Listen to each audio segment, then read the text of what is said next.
On the week preceding her nuptials, I observed my spoiled sister kissing my boyfriend.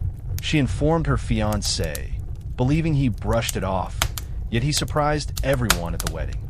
At 27, I encountered a difficult scenario involving my 25-year-old sister and my 30-year-old boyfriend. As my sister's wedding drew near, I started to observe her behavior towards my boyfriend becoming more and more unusual. At first, it was nothing blatant, merely minor, nuanced behaviors that stirred a sense of discomfort within me. It started with what appeared to be harmless rejamus, as my sister frequently exclaimed things like, "Wow, you're so funny," in reaction to my boyfriend's jokes, even when they weren't especially entertaining. Her laughter rang out a touch too exuberantly at every word he uttered. Initially, I attempted to brush it off, believing she might simply be overly enthusiastic because of the buzz around the impending wedding. Yet, as time went on, I started to observe increasingly concerning indications. She began to create opportunities for casual contact, such as resting her hand on his arm while they talked, or gently brushing against him as she moved by. The nuances of these gestures were delicate, yet undeniably clear. I noticed her gaze lingering on him a moment too long when he was unaware, stirring a sense of unease within me. One evening, after we got back from a family dinner where my sister had been especially flirtatious, I chose to discuss it with my boyfriend. I glanced at him and inquired, "Did you observe Sophia's behavior this evening?" He gazed at me, a look of bewilderment crossing his face, and asked, "What do you mean?" I proceeded to detail the behaviors I had noticed. The overabundant laughter, the unwarranted physical contact, and the prolonged stares.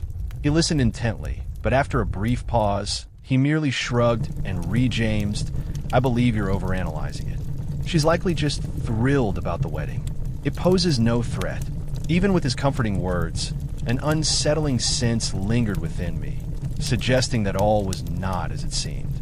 The situation felt anything but harmless to me. Even with my boyfriend's comforting words, an unsettling feeling lingered within me. I resolved to observe the situation more intently, wishing that my concerns were merely a product of my imagination and that my doubts were baseless. However, the following weeks were filled with tension. Whenever my sister was nearby, I couldn't help but observe her, paying attention to every small detail of her actions. It was evident that she consistently sought to place herself close to my boyfriend.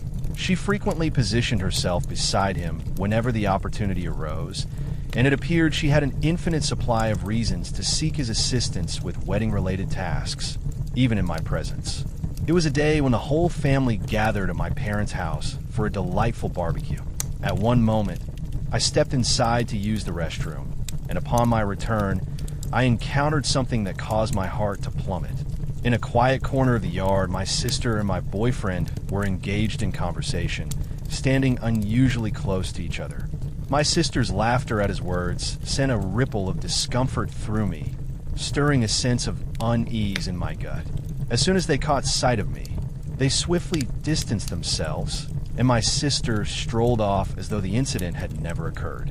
A surge of nausea and anger washed over me, yet I chose to hold my tongue in that moment, preferring to avoid stirring up trouble at the family gathering. Instead, I held off until we returned home that evening. In our solitude, I made an effort to broach the subject with as much composure as possible. I inquired with my boyfriend about the conversation he had with my sister earlier. He appeared taken aback by my inquiry and elaborated that they were merely discussing a few wedding specifics, such as the choice of music. His reply left me wanting more. I found myself pondering why such an uncomplicated exchange necessitated their proximity to one another. He let out a deep breath, visibly exasperated, and attempted to brush aside my worries. He reiterated his assurance that nothing was amiss, claiming that my sister was merely being sociable. At this moment, I found myself unable to restrain my emotions any further. I conveyed my irritation, highlighting that my sister was nearly throwing herself at him, yet he remained passive, doing nothing to intervene. My words appeared to wound him, and he gazed at me with a look of anguish, inquiring what precisely I anticipated him to do. He pointed out that she was my sister, and he was merely attempting to be courteous. It felt completely unthinkable for him to suggest that she should step away. I suggested to him that he should establish some boundaries, clarifying that he was only looking for a friendly relationship. However, he maintained that he had no interest in her whatsoever, asserting that there was nothing to explain since I was perceiving issues that weren't actually there. Our dialogue spiraled endlessly, as neither of us was prepared to acknowledge the other's perspective, resulting in mutual frustration and uncertainty about our next steps. After a prolonged debate without any resolution, it became evident that our discussion was at a standstill. My boyfriend continually insisted that I was merely imagining things, and despite my best efforts, I couldn't make him understand what was so painfully clear to me. Ultimately, we both retired for the night, burdened by anger and frustration, with the matter still hanging in the air. The next day, it became clear to me that I had to face my sister head-on. Avoiding the issue was evidently exacerbating the situation. I made the decision to reach out to her and see if we could arrange a coffee meeting. She quickly accepted, her tone bright and seemingly oblivious to my increasing worries. We planned to gather at a quaint little cafe close to her apartment. Upon our meeting, a wave of nerves washed over me, my hands quivering ever so slightly as I swirled my coffee. My sister, in contrast, was filled with joy, eagerly discussing her wedding plans. She appeared entirely unaware of my unease, which only intensified the challenge I faced.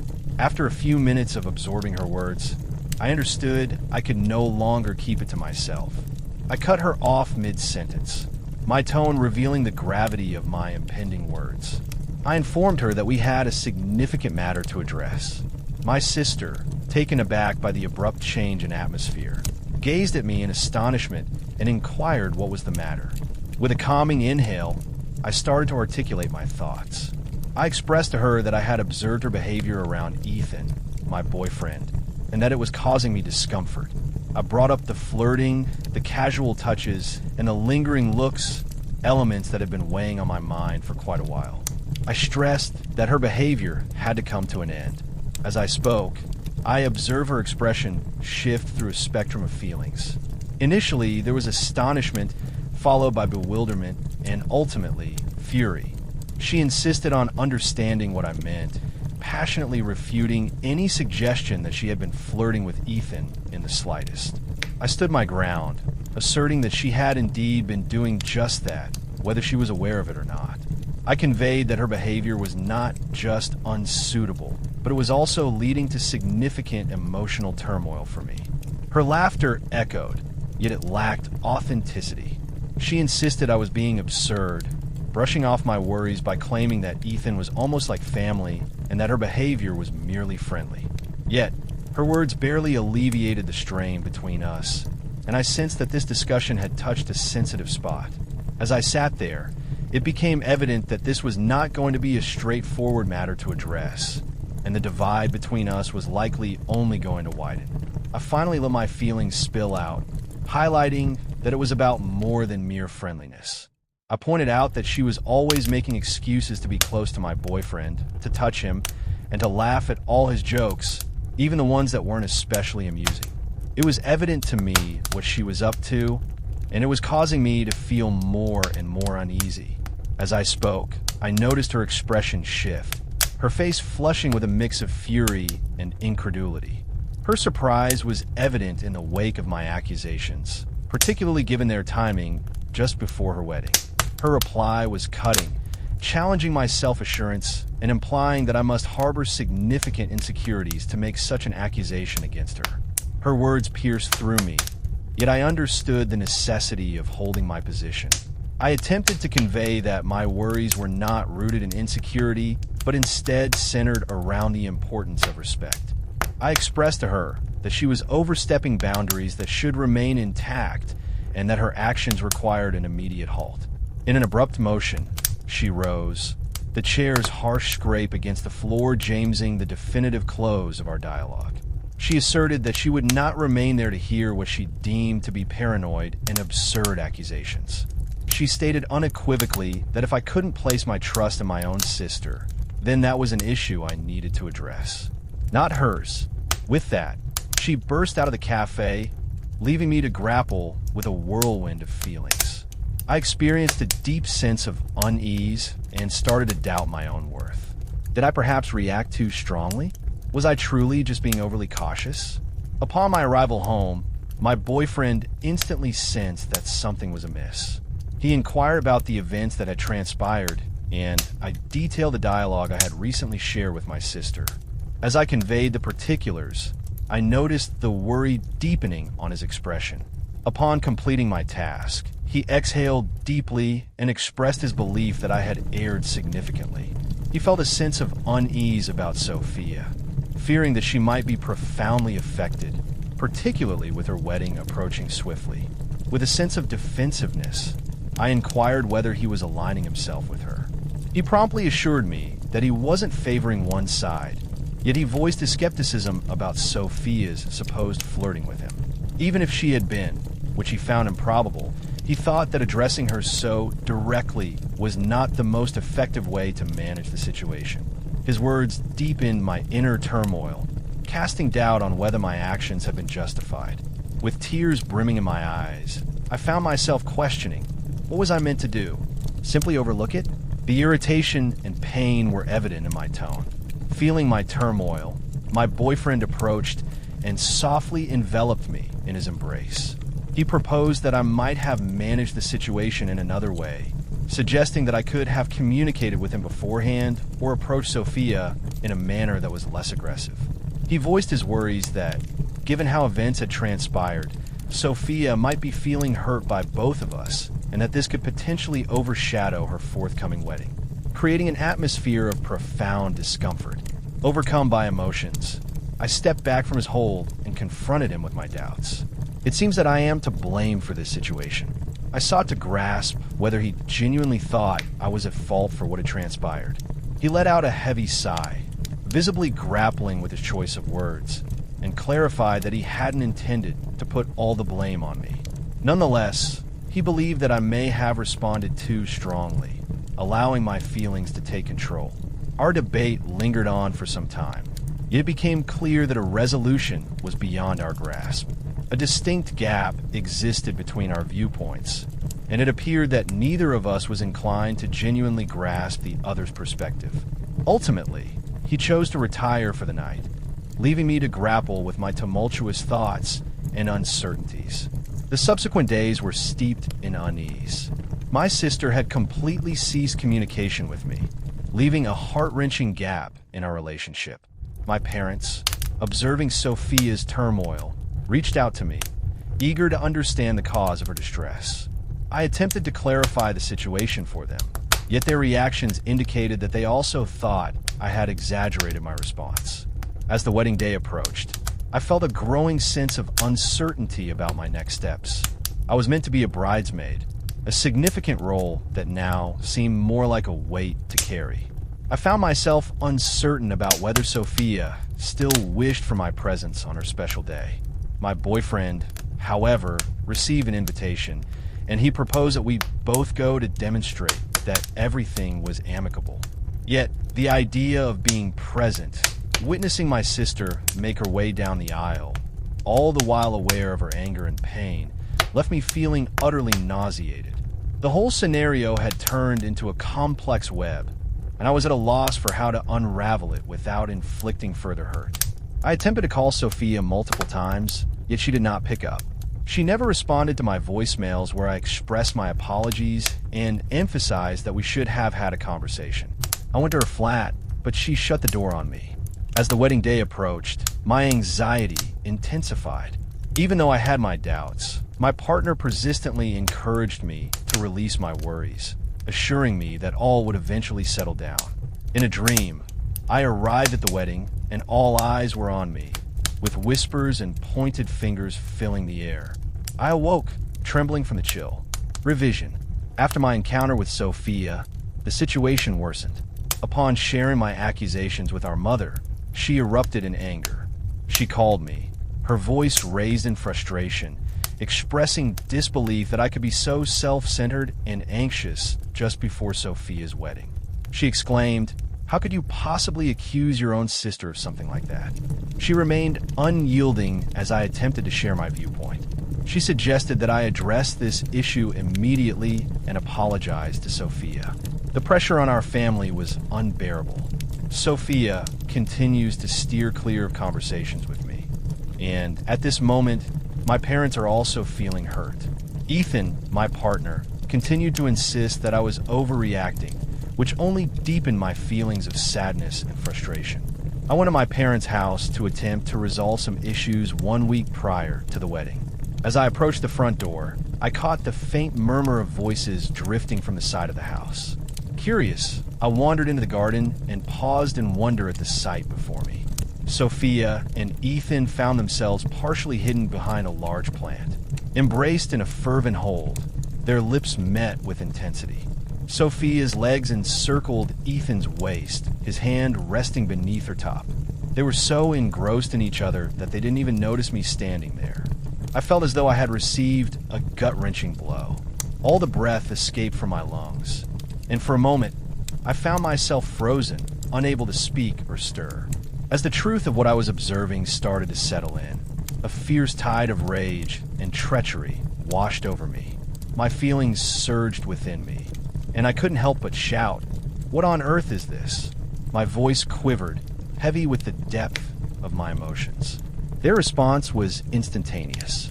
My sister and my boyfriend gasped in surprise, their guilty faces giving them away entirely.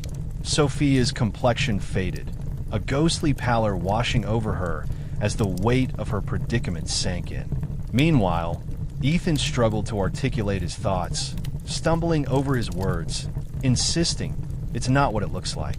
Yet, it was precisely as it appeared, validating every anxiety and doubt that had been eating away at me. Tears flowed down my cheeks as I struggled to ask, "How could you? My sister and my boyfriend."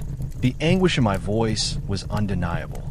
Sophia also started to weep, her voice trembling with remorse as she attempted to express her apologies. "I'm truly sorry," she cried, trying to articulate her feelings. This outcome was never our intention. Yet, I found myself unable to tolerate any of their justifications. The treachery cut deep, leaving a wound that felt fresh and unhealed. Without uttering a single word, I pivoted and dashed away, racing back to my vehicle. Their urgent pleas for my return faded into silence as I drove away, my thoughts swirling with disbelief and pain. As I accelerated, my phone started ringing incessantly. First it was Ethan, then Sophia, and ultimately my mom. I found it impossible to respond to any of them. The ache was still raw, far too intense. Upon my arrival home, a sense of numbness enveloped me. I swiftly gathered a bag filled with clothes and the necessities I would require for a short stay. I found it impossible to remain here, especially after everything that had just unfolded. I sent Ethan a final message, clearly stating, "We're done. Please don't reach out to me again." With a decisive action, I powered down my phone, severing all lines of communication, and walked away. At this moment, I find myself composing these thoughts from a hotel room in a nearby city, feeling uncertain about what my next steps should be. As the wedding approaches in just a few days, I realize that attending is simply not an option for me. The connection I had with my sister feels broken, and this betrayal may have left lasting scars on our relationship. My whole existence seems to have been flipped on its head, despite the doubts cast upon me by others. I held firm in my instincts, and ultimately, my suspicions proved to be correct. The weight of that realization is nearly unbearable, leaving me to ponder how I might ever regain the ability to trust anyone again after this experience. Hey Reddit, I would really value any guidance on how to proceed from this point. Revision. Following the heart-wrenching revelation of finding my sister Sophia with my former boyfriend Ethan, I wandered through a haze for several days, grappling with the reality of the situation. My phone buzzed incessantly with messages and missed calls from both of them, along with my parents, yet I found myself unable to respond. I felt completely engulfed, deeply wounded. Ultimately, I realized that James, Sophia's fiancé, was someone who absolutely had to be informed of the truth. With a profound sense of sorrow, I arrived at the challenging choice to reach out to him. As James responded, the uncertainty in his tone was unmistakable. He inquired about the situation, noting that Sophia was in a distressing condition, claiming that I had vanished and was unresponsive to anyone. With a steadying breath, I started to unfold the entire story to him.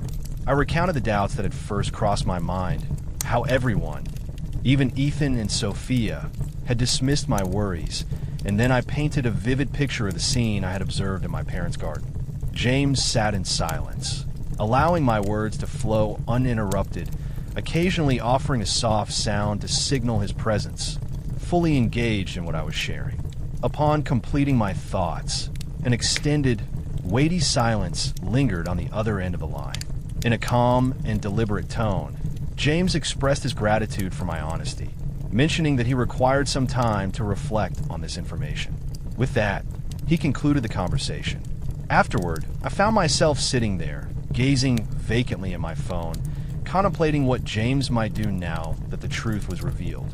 As the wedding day drew near, silence enveloped me. There was no word from him or any of my family. Sophia had stopped reaching out to me, and I started to wonder if she had somehow persuaded James to let go of his grievances.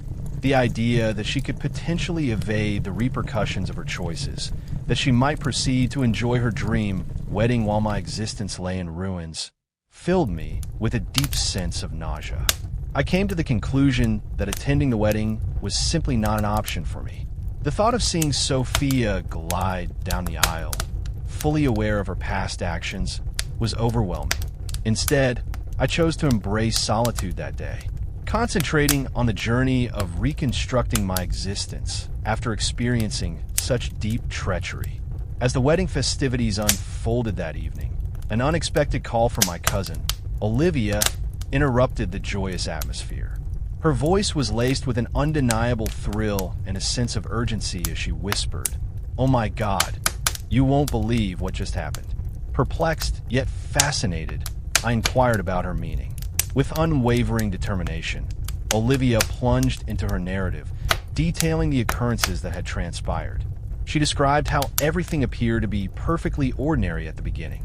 Sophia appeared breathtaking in her wedding dress, while James stood at the altar, poised for the ceremony to commence.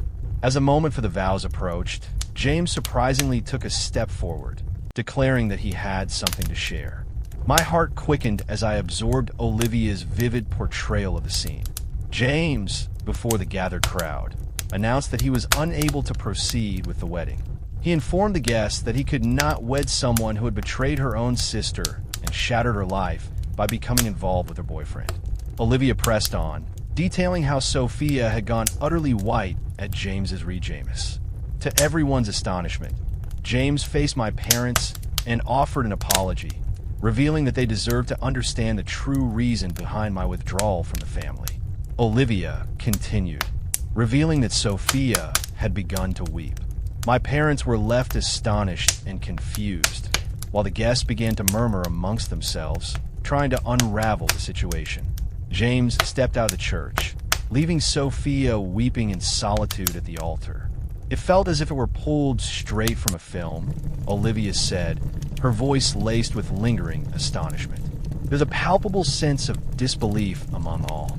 Your parents are seeking the complete narrative from Sophia, yet she is in a state of emotional turmoil. As I lingered in that moment, taking in all that Olivia had just shared, a whirlwind of feelings washed over me. On one hand, there was a feeling of satisfaction, realizing that the truth had ultimately come to light. Yet, I found myself overwhelmed by a profound sorrow for the suffering and chaos this had inflicted on my family. Olivia, noticing my quietness, softly inquired, "Are you all right?" "Honestly, I'm uncertain," I admitted. I never intended for it to unfold this way.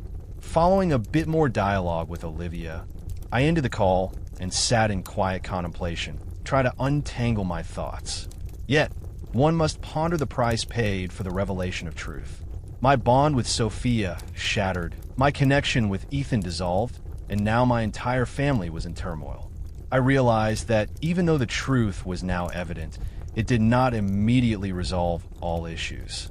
The journey of healing and rebuilding trust stretches out before us, filled with challenges yet to be faced. Yet for the first time since this whole ordeal began, I experienced a flicker of relief. At last, I can start to move forward, unburdened by the heavy silence of unspoken truths holding me down.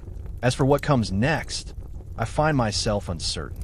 While I understand that the time will come to confront my family, at this moment, I am taking life one day at a time. This experience has highlighted the importance of trusting my instincts and standing up for myself, even when faced with skepticism from others. I extend my heartfelt gratitude to everyone who supported me along my journey. Your uplifting words hold a significance beyond what you can imagine. And to those facing similar situations, remember this. Trust your instincts and stand firm against any attempts to make you doubt your own perceptions.